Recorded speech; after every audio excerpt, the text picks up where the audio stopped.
திருப்பாவாய் பசுரம் 11.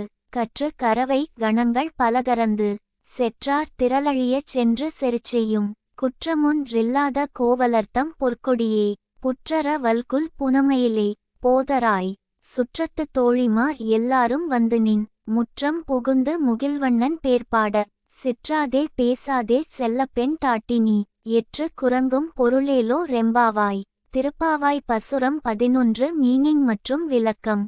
பொருள்: கன்றுகளோடு கூடிய பசுக்களிடமிருந்து பால் கறப்பவனாகவும் தங்களை பகைத்தவர்களை எதிர்த்து நின்று போரிடும் தன்மையுடையவனும் மாசுமறுவற்றவனுமான கோபாலனை தழுவத் துடிக்கின்ற பொற்கொடியே.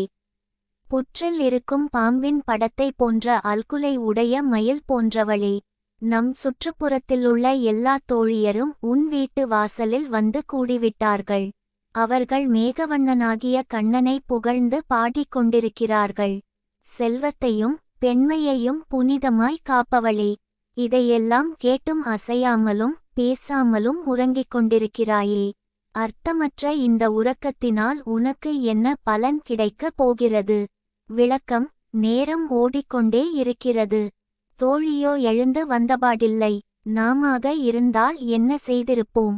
அவளை விட்டுவிட்டு நீராடச் சென்றிருப்போம். ஆனால் பக்தி நெறிக்கு இது அழகல்ல. பிறரை விட்டுவிட்டு தான் மட்டும் இறைவனை அடைய முயன்றால் அது நடக்காத ஒன்று. எல்லோருமாய் இறைவனை நாட வேண்டும், அவன் புகழ் பேச வேண்டும். அப்போது தான் அவனருள் கிடைக்கும். இதனால் தான் கூட்டு பிரார்த்தனைக்கு மகத்துவம் அதிகமாக இருக்கிறது.